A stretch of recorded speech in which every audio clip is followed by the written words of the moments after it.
বগুড়া সারিয়াকান্দির বাঙালি নদীতে অবৈধভাবে বালু উত্তোলন বন্ধে আজ মঙ্গলবার সকালে যৌথ বাহিনী অভিযান পরিচালনা করেছে। অভিযানে অবৈধভাবে বালু উত্তোলন করায় 2 জনকে 2 লাখ টাকা জরিমানা করা হয়েছে।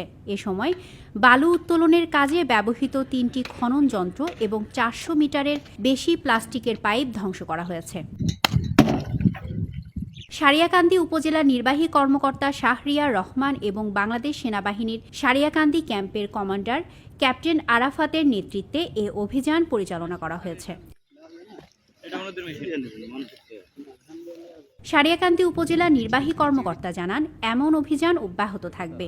গোয়েন্দা তথ্যের ভিত্তিতে আজকে ভোরে এখানে অভিযান পরিচালনা করে। তো মোবাইল কোর্টের মাধ্যমে যারা এখানে ধৃত হয়েছেন, যাদের অপরাধ তারা স্বীকার করেছে, তাদের প্রত্যেককে 1 লক্ষ টাকা করে অর্থদণ্ড দেওয়া হয়েছে। অনাদায়ে তাদের জেল দেওয়া হবে, কারাবাস দেওয়া হবে যদি তারা জরিমানা পরিশোধ না করে। এখানে তাদের 2টো মেশিন, ট্রেজার মেশিন, সেটি অকেজো করা হয়েছে।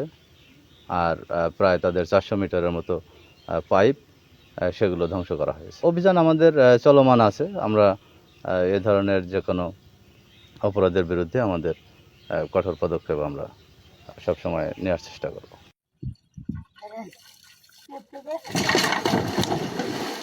সারিয়াকান্দি, বগুড়া।